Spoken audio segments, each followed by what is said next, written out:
بصورة قاف القرآن. خالق کا پیغام، انسان کے نام، پرانی مضامین کا خلاصہ، روزانہ ایک پارہ، محترم پروفیسر ڈاکٹر محمد الیاس فیصل کے ساتھ. الحمدللہ وکفا والصلاة والسلام على اشرف الرسل وخاتم الانبیاء وعلى آلہ واصحابہ نجوم الہدى. اما بعد فاعوذ باللہ من الشیطان الرجیم. بسم اللہ الرحمن الرحیم. الف لام را کتاب احکمت آیاتہ ثم فصلت من لدن حکیم خبیر. الا تعبدوا الا اللہ اننی لکم منہ نذیر وبشیر. صدق اللہ العظیم. رب اشرح لی صدری ویسر لی امری واحلل عقدۃ من لسانی یفقہوا قولی. آج انشاءاللہ 12ویں پارے کا خلاصہ آپ کی خدمت میں پیش کیا جائے گا. 12ویں پارے کے آغاز سے 5 آیت قبل سورہ ہود کا آغاز ہو رہا ہے، وہیں سے ہم نے اپنے اس خلاصے کو شروع کرنا ہے. اس سورت کے آغاز میں قرآن کریم کے حوالے سے یہ بات بتائی گئی کہ کتاب احکمت آیاتہ، یہ ایسی کتاب ہے جس کی آیات کو مضبوط کر کے آپ کی خدمت میں پیش کیا گیا ہے. اس قرآن کا مرکزی بیان، مرکزی عنوان، مرکزی دعوت کا ہے اللہ تعبدوا الا اللہ، کہ اللہ کے علاوہ کسی کی عبادت نہ کرو. آگے اس کی ایک اور وجہ بھی بیان کی گئی، وَأَنِ اسْتَغْفِرُوا رَبَّكُمْ ثُمَّ تُوبُوا إِلَيْهِ، کہ اگر تمہیں اپنے گناہ بخشوانے کی ضرورت پڑے، توبہ کرنے کی ضرورت پڑے، تو اللہ ہی وہ ذات ہے جو توبہ قبول کر لیتا ہے اور مغفرت فرما دیتا ہے. اسلام میں توبہ و استغفار کے لیے براہ راست بندے کا اللہ کے حضور حاضر ہو جانا کافی ہے، درمیان میں کسی واسطے کی ضرورت نہیں ہے. جبکہ کرسچینٹی میں ہم دیکھتے ہیں کہ انہوں نے اپنی محرف تعلیمات کے مطابق بہت سی مذہبی شخصیات کو گناہ بخشوانے کے لیے متعین کیا ہوا ہے. ہر وہ شخص جو استغفار کرنا چاہتا ہے، توبہ کرنا چاہتا ہے، وہ متعلقہ شخص کو جا کر کچھ قیمت دیتا ہے اور ان پیسوں کے دینے کے بعد پھر اس کے گناہ ان کے نقطہ نظر سے معاف ہوتے ہیں، جبکہ اللہ کے ہاں اس کی کوئی حقیقت اور کوئی حیثیت نہیں ہے. لیکن اسلام کی برکت سے اللہ تعالیٰ نے ہمیں جو نظام دیا وہ ڈائریکٹ ہے، وَأَنِ اسْتَغْفِرُوا رَبَّكُمْ ثُمَّ تُوبُوا إِلَيْهِ، کہ براہ راست اللہ سے مغفرت مانگو اور اللہ کے حضور توبہ کرو. آگے 12ویں پارے کے آغاز میں اللہ رب العزت نے اپنی مخلوق کے روزی کے حوالے سے یہ بات بتائی ہے کہ میں نے اپنی مخلوق کی روزی کا انتظام کیا ہوا ہے. آج عالمی سطح پہ جو صورتحال ہے اس پر اگر ہم غور کرتے ہیں تو ہمارے سامنے کچھ عجیب حقائق آتے ہیں جو لوگوں کی روزی روٹی اور وسائل اور غذا سے تعلق رکھتے ہیں. دنیا کی آبادی 7 ارب کے قریب پہنچ رہی ہے.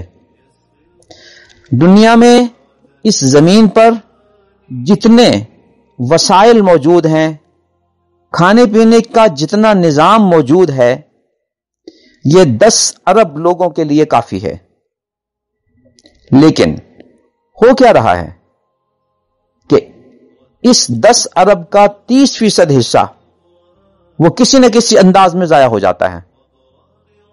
اس میں قیمتوں کا استحکام، کچھ سیاسی دباؤ اور مفادات، اور قیمتوں کے استحکام کے لیے اس غذا کو سمندر میں پھینک دینا، یا یہ غذا ان جانوروں کو کھلا دینا جو گوشت بیچنے کے لیے پالے گئے ہیں۔ گویا انسانوں کی غذا اس طرح ضائع کی جا رہی ہے۔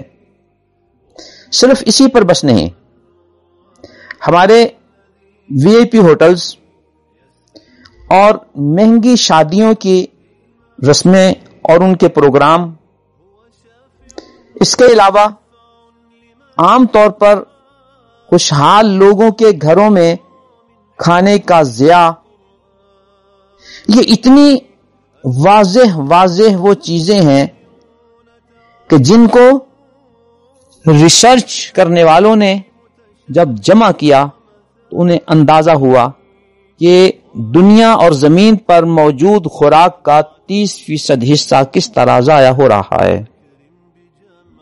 ہم اپنی سطح پر یہ کوشش کر سکتے ہیں کہ جو ہمارے بس میں ہے اس حد تک ہم خوراک کو ضائع ہونے سے بچائیں۔ اپنے گھروں میں کھانا کھاتے ہوئے ہم اتنا کھانا لیں جتنا ہم نے کھانا ہے، ضرورت ہو ہم دوبارہ لے لیں، لیکن پہلے ہی موقع پہ اتنا زیادہ کھانا ڈال لینا اور بعد میں نہ کھایا جائے تو اس کو پلیٹ میں ہی رکھ کر واپس دے دینا، یہ کھانے کا ضیاع ہے۔ اس کے علاوہ شادیوں اور ہوٹلز میں جو کھانا بچتا ہے وہ کیسے ضائع کر دیا جاتا ہے اور لوگوں کے منہ تک نہیں پہنچتا۔ اس کے لیے بعض ذیلی سطح پر تنظیمیں بنی ہوئی ہیں جو ان ہوٹل سے رابطے میں رہتے ہیں، اور اگر کوئی ان کو بتا دیتا ہے تو وہ وہاں آ کر کھانا لے کر غریبوں میں تقسیم کر دیتے ہیں۔ الغرض ہمیں ہر سطح پر غذا کے اور خوراک کے ضائع ہونے سے بچنے کا اہتمام کرنا چاہیے۔ آیت نمبر 6 سے آیت نمبر 24 تک یہ بتایا گیا ہے کہ دنیا دار امتحان ہے۔ یہاں آپ کو اس لیے بھیجا گیا ہے کہ آپ عمل کریں اور اس کا بدلہ آخرت میں دیا جائے گا۔ آگے ان کی ایک غلط فہمی کا ازالہ کیا گیا ہے جو اسلام مخالف اور قرآن کے منکر عام طور پر کیا کرتے تھے، اور وہ یہ تھا کہ یہ قرآن اللہ کی کتاب نہیں ہے، یہ انہوں نے خود لکھی ہے یا کسی اور نے ان کو لکھوائی ہے۔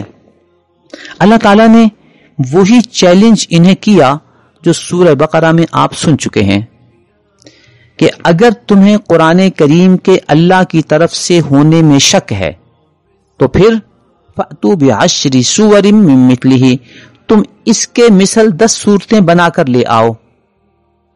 اگر بنا لو تو یہ موقف ٹھیک ہو جائے گا کہ قرآن اللہ کی کتاب نہیں ہے، لیکن اگر 10 صورتیں بنا کے نہ لا سکو تو پھر تمہارا شک و شبہ ختم ہو گیا، اس کی کوئی حیثیت نہیں رہی، اور یہ ثابت ہو گیا کہ قرآن اللہ رب العزت کی کتاب ہے جس کا مثل لانا وہ انسانیت کے بس میں نہیں ہے۔ 1400 سال سے زیادہ عرصہ گزر چکا، کفار نے مسلمانوں سے مختلف جنگیں لڑی اور اس میں مسلمانوں کے ساتھ ساتھ اپنا بھی نقصان کیا۔ اگر وہ اسلام کو غلط ثابت کرنے کے لیے صرف قرآن کے مثل یا 10 صورتیں اور دوسری جگہ پر ایک صورت کا ذکر ہے وہ لے آتے تو لوگوں کے دلوں سے اسلام کی حکومت خود بخود ختم ہو جاتی، لیکن جب وہ ایسا نہیں کر سکے تو پھر یہ حقیقت ثابت ہو گئی کہ قرآن کریم اللہ رب العزت کی کتاب ہے۔ لہذا ہم مومنوں کا ایمان اس قرآن کریم پہ اتنا پختہ ہونا چاہیے اور اس کی تعلیمات کے بارے میں اتنا حقیقت پسند ہونا چاہیے کہ ہمیں کوئی بھی شخص گمراہ کرنے کی کوشش کرے، قرآن ہمارا دفاع کرے گا، قرآن ہمارے ساتھ کھڑا ہوگا۔ قرآنی تعلیمات کی روشنی میں ہم ان کی غلط فہمیوں کا ازالہ کر سکیں گے اور اپنے ایمان کی حفاظت کر سکیں گے۔ آیت نمبر 25 سے 49 تک حضرت نوح علیہ السلام کا مفصل قصہ بیان کیا گیا ہے۔ قرآن کریم کا مزاج ہے کہ حسب حال کہیں مختصر تذکرہ ہوتا ہے اور کہیں مفصل ہوتا ہے۔ آج کے پروگرام میں جو کچھ ہم نے آپ کی خدمت میں عرض کرنا ہے، اس میں جن انبیاء کا تذکرہ ہے ان سب میں سے حضرت نوح علیہ السلام کا قصہ اس صورت میں تفصیل سے بیان کیا گیا ہے۔ حضرت نوح علیہ السلام کو جس علاقے میں نبی بنا کر بھیجا گیا، ماہرین اور مورخین کا خیال ہے کہ وہ علاقہ عراق کے اندر موجود تھا۔ حضرت نوح علیہ السلام نے قوم کو دعوت توحید دی، لیکن ان کی قوم کے وڈیروں نے جو اعتراضات ان کی دعوت پر کیے وہ یہ تھا کہ تم تو آدم علیہ السلام کی اولاد میں سے ہو، تو جس طرح ہم آدم علیہ السلام کی اولاد میں سے ہیں تم بھی آدم علیہ السلام کی اولاد میں سے ہو۔ ہمارے پاس اگر کسی نبی کو آنا تھا تو کوئی فرشتہ آتا نا، ہمارے ہی خاندان اور قبیلے کا آدمی نہ ہوتا بلکہ اللہ کا کوئی فرشتہ آتا ہمارے پاس۔ دوسرا انہوں نے یہ اشکال کیا کہ تم چونکہ ہمارے خاندان کے فرد ہو لہذا تمہیں ہم پر کوئی بالادستی نہیں ہے، کوئی فضیلت نہیں ہے کہ تم اپنے نبی اور رسول ہونے کا اعلان کرو اور ہمارے نظریات کے خلاف جنگ کرو اور ہمیں ان سے نکالنے کی کوشش کرو۔ تیسری بات انہوں نے یہ کی کہ آپ کے فالوورز جو ہیں وہ معاشرے کے غریب اور کمزور لوگ ہیں، کوئی بڑے بڑے چودھری اور بڑے بڑے لینڈ لارڈ وہ آپ کے پیروکاروں میں شامل نہیں ہیں۔ انہوں نے اپنے مادی سوچ کے مطابق مادی تجزیہ کیا حضرت نوح علیہ السلام کے حوالے سے۔ حضرت نوح علیہ السلام نے ان کی ان باتوں کے جواب میں ارشاد فرمایا، جس کا خلاصہ یہ ہے، میرے پاس اللہ تعالیٰ کی واضح ہدایت موجود ہے، تم اسے قبول کر لو گے تو تمہاری آخرت میں نجات ہو جائے گی۔ دوسری بات یہ ارشاد فرمائی، مجھے تم سے کوئی مالی مفاد نہیں لینا، مجھے تم سے کوئی مادی مفاد نہیں ہے، میں نے اپنا اجر اپنا ثواب اللہ تعالیٰ سے لینا ہے۔ نمبر 3، حضرت نوح علیہ السلام نے اس قوم کے عجیب عجیب مطالبوں کی وجہ سے اپنی الہی اور خدائی حیثیت کو واضح کر دیا جو اللہ کی طرف سے آپ کو عطا کی گئی ہے۔ ارشاد فرمایا گیا کہ آپ کہہ دیجئے کہ میرے پاس اللہ کی واضح ہدایت موجود ہے، تم اسے قبول کر لو، اور جہاں تک میری حیثیت ہے کہ تم مجھ سے بہت زیادہ عجیب قسم کے معجزات کا مطالبہ کرتے ہو تو میں تمہیں اپنی حقیقت بتا دوں کہ لا اقول لکم عندی خزائن اللہ، میرا یہ دعویٰ نہیں ہے کہ میرے پاس اللہ کے بڑے خزانے موجود ہیں اور میں وہ تمہیں تقسیم کر دوں گا، ایسا کوئی لالچ میں تمہیں نہیں دے رہا۔ ولا عالم الغیب، میں اللہ کا رسول ہوں، نبی ہوں، لیکن عالم الغیب نہیں ہوں، یہ اللہ کی ذات ہوتی ہے۔ ولا اقول لکم انی ملک، اور نہ ہی مجھے فرشتہ ہونے کا دعویٰ ہے، یہ میری حقیقت ہے، لہذا اس کو پیش نظر رکھتے ہوئے تم کوشش کرو کہ میری دعوت کو قبول کر لو۔ 29ویں پارے کی سورہ نوح کے مطابق حضرت نوح علیہ السلام نے اپنی قوم کو 950 سال تک تبلیغ کی۔ یہ وہ دور ہے جب ان امتوں کی عمریں بہت زیادہ ہوتی تھیں، لیکن نبی اکرم صلی اللہ علیہ وسلم نے اپنی امت کے حوالے سے یہ ارشاد فرمایا کہ عموماً تمہاری عمر 60 سے 70 سال تک ہوگی۔ آگے اللہ رب العزت یہ ارشاد فرماتے ہیں کہ تمہاری ان سب چیزوں کے مقابلے میں قوم نے انکار ہی کیا ہے اور قوم تمہاری بات تسلیم کرنے کے لیے تیار نہیں ہے۔ اب مزید لوگوں نے ایمان نہیں لانا، لہذا ان کی تباہی کا سامان شروع کر دیا جائے گا۔ اس سلسلے میں حضرت نوح علیہ السلام کو کشتی بنانے کا حکم دیا گیا۔ یہ ایک بڑی کشتی ہو جس میں بہت زیادہ لوگ سوار ہو سکیں، اور وہ کسی سمندر کے کنارے پر نہیں بلکہ خشکی میں اور آبادی میں بنا کر اس کو رکھ دیا جائے گا۔ حضرت نوح علیہ السلام نے جب خشکی پر ایک بڑی سی کشتی بنانے کے لیے آغاز کیا کام کا تو قوم اور قوم کے سردار حضرت نوح علیہ السلام کا مذاق اڑاتے کہ دیکھو تم خشکی میں اتنا دور سمندر اور دریا سے بیٹھ کر کشتی بنا رہے ہو، یہ تمہاری کشتی کامیاب نہیں ہوگی۔ یہاں تک کہ قوم حضرت نوح علیہ السلام کا مذاق اڑانے لگی کہ دیکھو یہ اپنے آپ کو بڑا سمجھدار سمجھتا تھا، اس کو یہ بھی نہیں پتا کہ کشتی سمندر اور دریا کے کنارے پر بنائی جاتی ہے اور وہیں سے اس کو پانی میں منتقل کرنا آسان ہوتا ہے، جبکہ خشکی میں اور کسی دور جگہ پر کشتی بنا کے رکھنا یہ سمندر تک پہنچانے میں بڑی مشکلات آتی ہیں۔ اس پر بھی انہوں نے مذاق کرنا شروع کر دیا کہ دیکھو حضرت نوح علیہ السلام ایک کشتی بنا رہے ہیں اور ایسے علاقے میں بنا رہے ہیں جو سمندر اور دریا سے دور ہے۔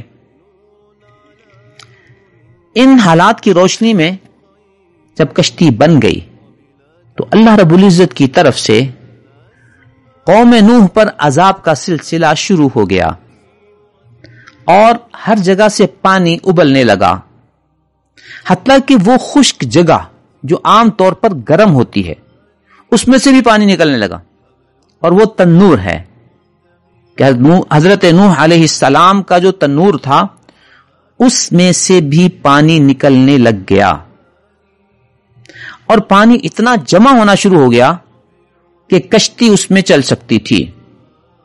اللہ کی طرف سے یہ ادب اور یہ تعلیم دی گئی کہ جب تم کشتی میں سوار ہو تو یہ پڑھ لینا بسم اللہ مجریہا و مرساہا ان ربی لغفور رحیم۔ اے اللہ، اس کشتی کا چلنا اللہ ہی کے نام کے ساتھ ہے۔ یوں حضرت نوح علیہ السلام کو اس کشتی میں بیٹھنے کا حکم دے دیا گیا، اور ساتھ یہ کہا گیا کہ اپنے اہل و عیال کو بھی لے لو اور ہر چیز میں سے ایک جوڑے کو بھی اس کے اندر بٹھا لو۔ یعنی گھوڑا گھوڑی ایک جوڑا ہے تو ایک جوڑا وہ لے لو، اگر اونٹ میں نر اور مادہ ہے تو ان میں سے ایک جوڑے کو لے لو، گائے بھینس میں نر مادہ جو بھی وہاں موجود تھا ان میں سے نر مادہ یہ بھی لے لو۔ یہ ساری کی ساری چیزیں کشتی میں سوار کر دی گئیں، اور جو مومن لوگ تھے وہ بھی کشتی میں سوار کر دیے گئے، وہ کہ ان کی تعداد تھوڑی تھی۔ اس کے بعد حضرت نوح علیہ السلام کو اس کشتی نے پانی میں اٹھایا اور کشتی چلنے لگی۔ حضرت نوح علیہ السلام، ان کی قوم، ان کے اہل و عیال اور مختلف قسموں کے جانوروں کے جوڑے یہ اس کشتی میں سوار تھے۔ جب کشتی چلنے لگی تو حضرت نوح علیہ السلام نے اپنے بیٹے کو دیکھا کہ وہ قریب ہی موجود ہے۔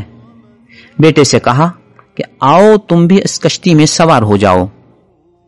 ظاہر ہے کہ اس میں چونکہ مومن ہی شریک ہوئے ہیں، مومن ہی سوار ہوئے ہیں، تو تم بھی فوراً ایمان لاؤ اور اس کشتی میں بیٹھ جاؤ۔ بیٹے نے کہا کہ مجھے اس سیلاب کا اتنا فکر نہیں ہے، اس لیے کہ میں کسی پہاڑ کی چوٹی پر چڑھ جاؤں گا اور وہاں پہنچ کر اپنے آپ کو اس سیلاب سے بچا لوں گا۔ اب یہ گفتگو ہو رہی تھی کہ ایک موج آئی اور اس نافرمان بیٹے کو بہا کر لے گئی۔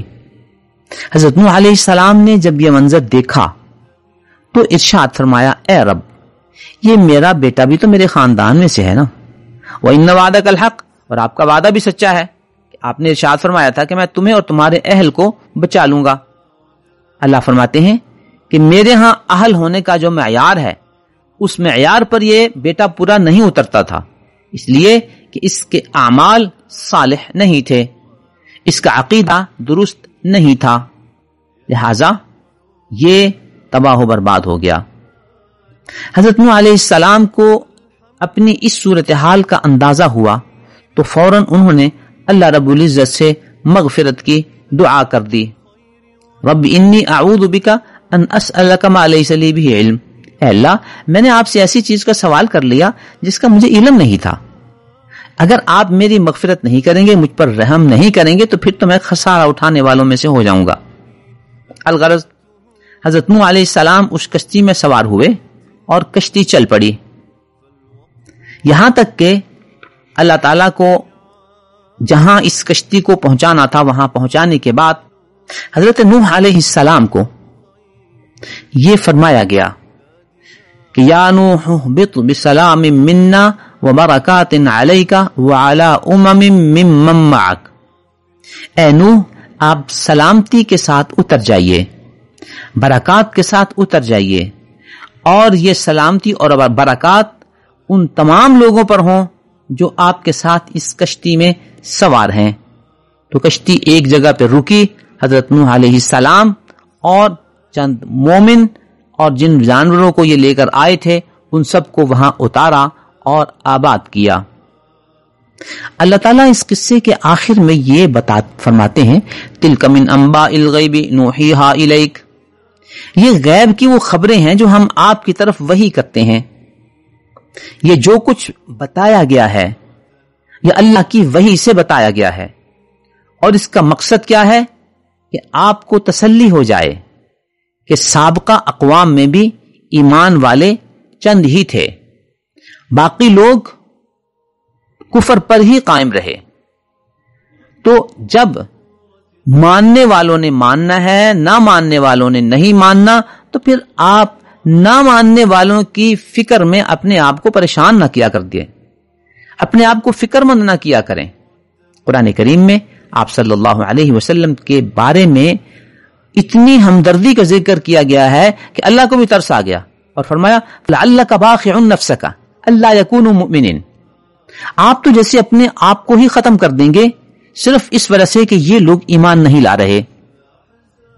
نبی اکرم صلی اللہ علیہ وسلم جب رات کو نماز ادا فرماتے، اللہ رب العزت کے حضور دعائیں مانگتے، تو ان کی کیفیت یوں بیان کی گئی ہے کہ ایسے محسوس ہوتا تھا جیسے آپ کے جسم مبارک میں کوئی ہنڈیا ابل رہی ہے اور اس کی آواز آ رہی ہے، گویا اس انداز پہ آپ کے گڑ گڑانے اور رونے کی کیفیت ہوتی تھی کہ آپ کے باطن سے بھی اس طرح کی آواز محسوس ہوتی تھی۔ تو ان قوموں کے واقعات بیان کر کے نبی اکرم صلی اللہ علیہ وسلم کو تسلی دینا مقصود ہے کہ کچھ لوگ اگر کجفم ہیں اور حقیقت کو تسلیم نہیں کرتے تو آپ ان کے لیے فکر مند نہ ہوں۔ حضرت نوح علیہ السلام کی بابت یہ عرض کیا گیا کہ آپ کا مقام موجودہ عراق کے اندر تھا۔ آیت نمبر 50 سے آیت نمبر 60 تک قوم ہود کا ذکر ہے۔ اللہ تعالیٰ نے حضرت ہود علیہ السلام کو جو حکم دیا انہوں نے وہی دعوت قوم کو دی، اور وہ توحید کی دعوت تھی۔ لوگوں نے اس دعوت کو قبول کرنے سے انکار کر دیا۔ ان حالات میں حضرت ہود علیہ السلام نے بڑی ہمدردی کے ساتھ قوم کو یہ کہا، اگر تم اللہ کے پیغام کو نہیں مانو گے تو تم پر اللہ کا عذاب نازل ہو جائے گا۔ لیکن اس کے باوجود قوم نے حضرت ہود علیہ السلام کے مشن کو تسلیم نہیں کیا اور اکثریت نے ایمان نہیں لایا۔ بالآخر اللہ رب العزت کا عذاب ان پر نازل ہوا۔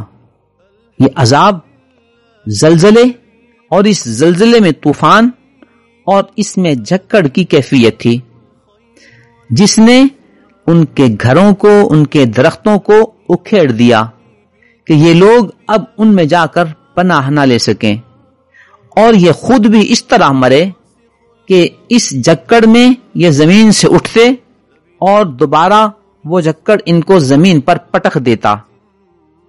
یوں اس پوری قوم کا خاتمہ اللہ رب العزت نے کر دیا، اور جن لوگوں کو بچانا تھا اللہ نے ان کو بچا لیا۔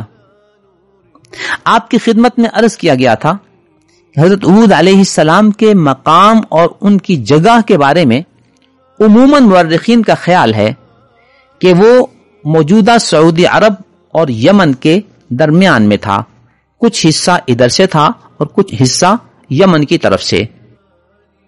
آیت نمبر 61 سے آیت نمبر 68 تک حضرت صالح علیہ السلام کی قوم کا تذکرہ ہے، جنہیں قوم سمود کی طرف بھیجا گیا تھا۔ حضرت صالح علیہ السلام نے جب توحید کی دعوت دی تو قوم نے شک کا اظہار کیا کہ ہمیں آپ کی تعلیمات میں شک ہے، لہذا آپ کوئی ایسا معجزہ ہمیں دکھائیں جس سے ہمیں یقین آ جائے کہ آپ اللہ کے سچے رسول ہیں، سچے نبی ہیں۔ انہوں نے اس معجزے کا مطالبہ کیا کہ یہ جو ہمارے سامنے پہاڑ کا پتھر ہے، اس پتھر میں سے ایک اونٹنی نکلے اور وہ نکل کر بچہ بھی دے دے۔ اگر وہ پہاڑ میں سے نکلے گی تو اس پہاڑ میں وہ حاملہ کیسے ہو گئی، پھر وہ کیسے نکلے گی اس پہاڑ کے پتھر سے؟ یہ انہوں نے حضرت صالح علیہ السلام کے سامنے ایک مشکل سا معجزہ رکھ دیا کہ تم یہ معجزہ دکھا دو گے تو پھر ہم تم پر ایمان لے آئیں گے۔ حضرت صالح علیہ السلام نے اللہ کے حضور دعا فرمائی، اللہ تعالیٰ نے ان کی دعا قبول فرمائی اور اسی پتھر سے ایک اونٹنی نکلی اور اس نے نکل کر بچہ دے دیا۔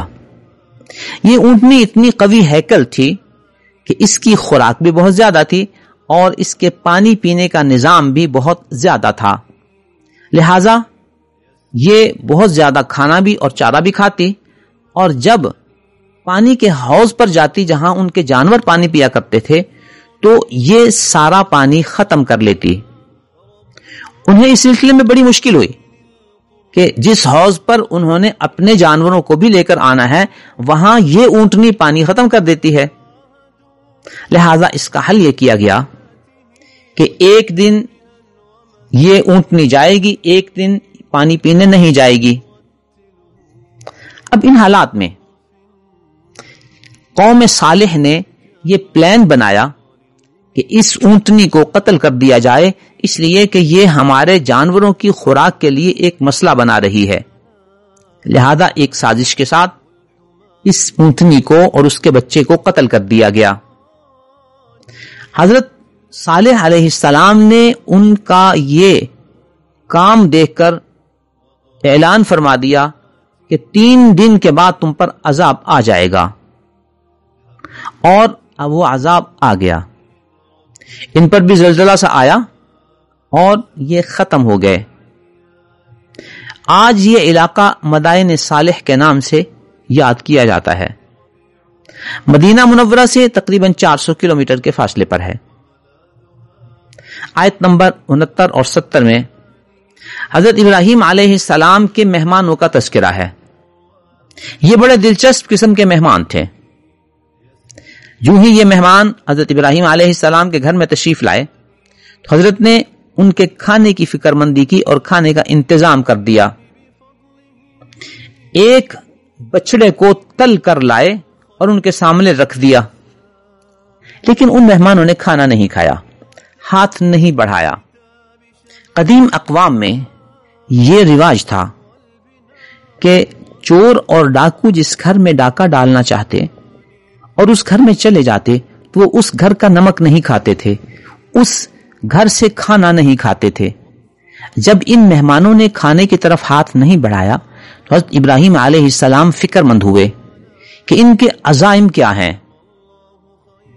حضرت ابراہیم علیہ السلام کا بچھڑا اور ان کا نہ کھانا اور ابراہیم علیہ السلام کے خوف محسوس کرنے کی کیفیت کو دیکھ کر وہ مہمان کہنے لگے، لا تخف، آپ ڈریے نہیں، انا ارسلنا الی قوم لوط، ہم فرشتے ہیں اور قوم لوط کو تباہ کرنے کے لیے ہم بھیجے گئے ہیں۔ آپ کے پاس آنے کا مقصد یہ ہے کہ آپ کو آپ کے بیٹے کی خوشخبری سنانے آئے ہیں کہ اللہ تعالیٰ نے فیصلہ کر لیا ہے کہ آپ کو ایک بیٹا دے گا جس کا نام اسحاق ہو، اور اس کے بعد ان کا بیٹا جو ہوگا اس کا نام یعقوب ہوگا۔ ان کی یہ بات سن کر حضرت ابراہیم علیہ السلام کی اہلیہ محترمہ فکر مند ہوئیں اور بتایا کہ میں کیسے بچہ جنوں گی، میں بھی بڑھیا ہوں اور میرے شوہر بھی بوڑھے ہیں۔ ان فرشتوں نے، ان مہمانوں نے جواب دیا کہ آپ اللہ کے حکم پر تعجب نہ کریں، یہ اللہ کا نظام ہے، اللہ کا فیصلہ ہے، اللہ نے فرمایا ہے دیں گے تو وہ جس حال میں بھی چاہیں گے دے دیں گے۔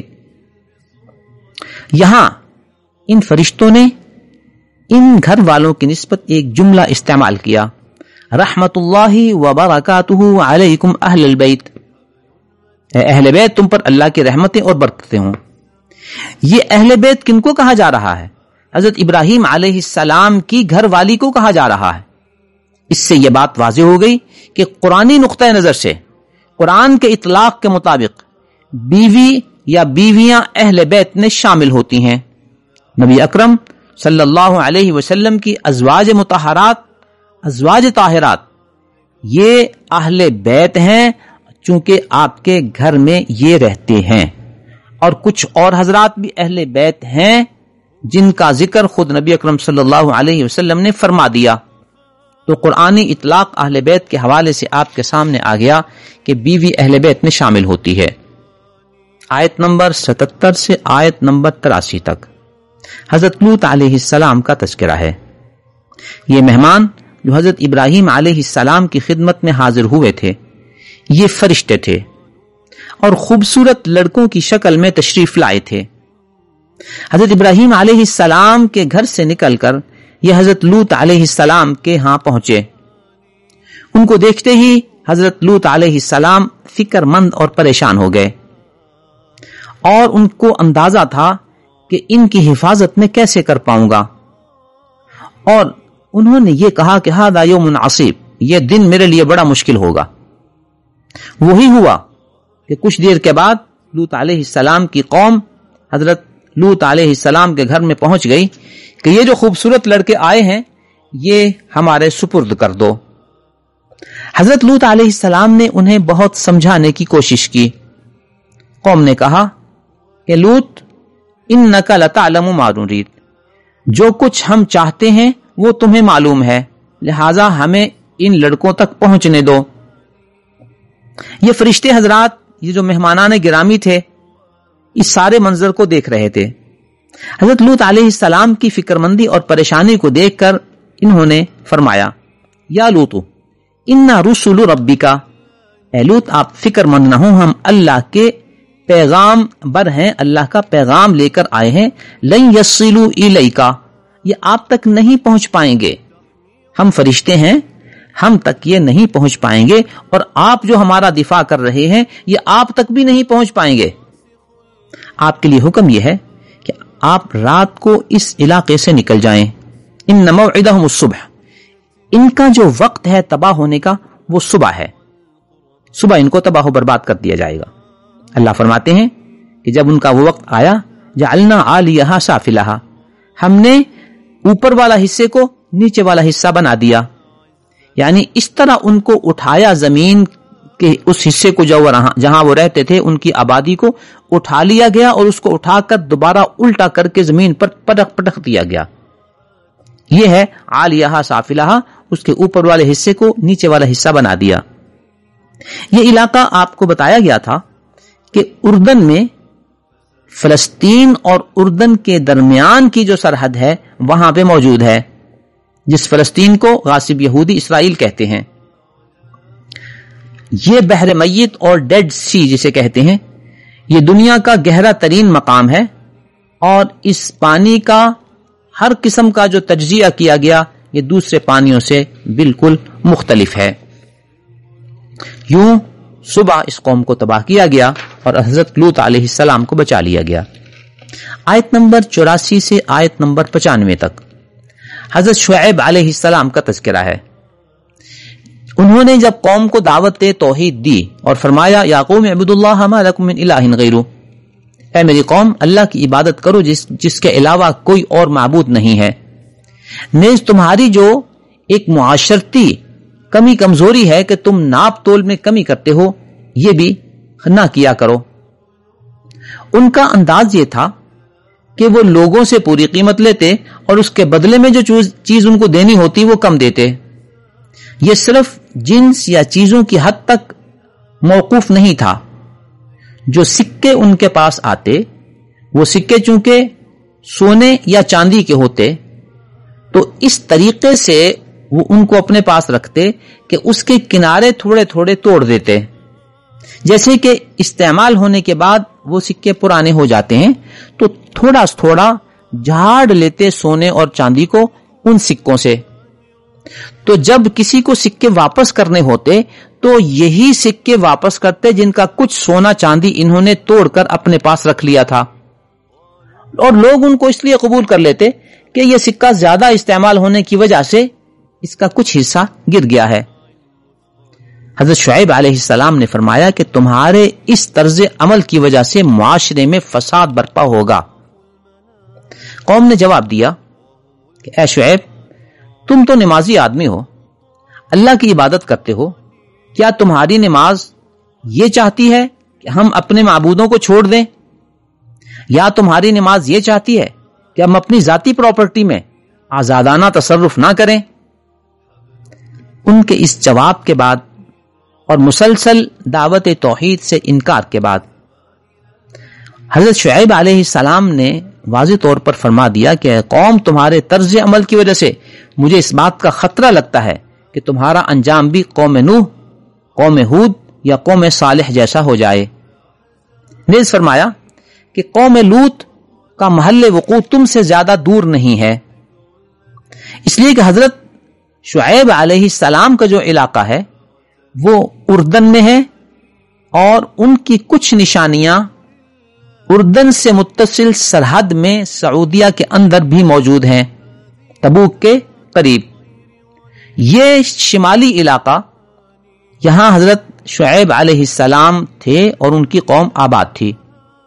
حضرت شعیب علیہ السلام کی قبر شریف بھی اردن میں واقع ہے، اور قوم لوط کا علاقہ وہ بھی اردن میں واقع ہے، اس لیے فرمایا کہ وما قوم لوط منکم ببعید، قوم لوط کا انجام تم سے زیادہ دور نہیں ہے، اور تمہیں معلوم ہے کہ ان کے ساتھ کیا ہوا۔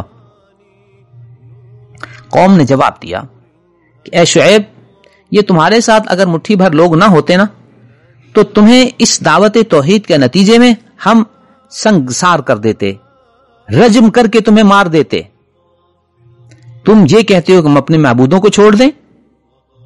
حضرت شعیب علیہ السلام نے ان کے جواب میں فرمایا، اے قوم، کیا یہ میرے تھوڑے سے لوگ یہ تمہیں اللہ سے بھی زیادہ عزیز ہیں؟ اللہ کی تمہیں پرواہ نہیں ہے؟ اس سارے مسلسل طرز عمل اور اسلام ایمان قبول نہ کرنے کی وجہ سے اللہ رب العزت کا عذاب اس قوم پر آیا اور تباہ و برباد کر دیے گئے۔ اللہ تعالیٰ فرماتے ہیں نجینا شعیب والذین آمنوا معه برحمت منا، ہم نے حضرت شعیب علیہ السلام کو نجات دی اور جو لوگ ان کے ساتھ ایمان قبول کر چکے تھے ان کو بھی نجات دی اپنی رحمت کے ساتھ۔ آیت نمبر 96 میں حضرت موسیٰ علیہ السلام اور فرعون کا مختصر تذکرہ ہے، جس کی تفصیل 9 پارے کے آغاز میں آپ کی خدمت میں پیش کر دی گئی تھی۔ آیت نمبر 120 میں اللہ تعالیٰ فرماتے ہیں کہ یہ جتنے واقعات حضرات انبیاء کے بتائے جاتے ہیں یہ وہ چیزیں ہیں جن کو آپ پر نازل کرنے کا مقصد یہ ہے کہ نثبت بہ فؤادک، آپ کو تسلی دیں کہ آپ زیادہ فکر مند ہو جاتے ہیں اپنی قوم کے بارے میں کہ یہ ایمان کیوں قبول نہیں کرتے، اور اگر یہ کوئی منہ مانگے معجزات مانگتے ہیں تو آپ ہماری طرف متوجہ ہو جاتے ہیں کہ اے اللہ تو ان کو منہ مانگے معجزات دے دے، شاید یہ ایمان لے آئیں۔ اللہ کو تو پتہ ہے کہ کس نے ایمان لانا ہے کس نے نہیں لانا، اور یہ بھی اللہ نے بتا دیا تھا کہ اگر تمہیں منہ مانگا معجزہ مل گیا تو پھر ایمان اور اسلام قبول نہ کرنے کی شکل میں تمہارا انجام تباہی ہے۔ الغرض اللہ فرماتے ہیں کہ ان انبیاء کے قصے آپ پر بیان کرنے کا سبب یہ ہے نثبت بہ فؤادک، ہم آپ کے دل کو مضبوط کرنا چاہتے ہیں کہ آپ یہ معلوم کر لیں کہ ان سابقہ انبیاء میں بھی 2 طبقے پیدا ہوئے تھے، ایک طبقے نے ان کی دعوت کو قبول کیا تھا اور دوسرے طبقے نے قبول نہیں کیا تھا، اور انہوں نے واضح اعلان کر دیا تھا کہ ہم نے اب آپ کی دعوت کو قبول نہیں کرنا۔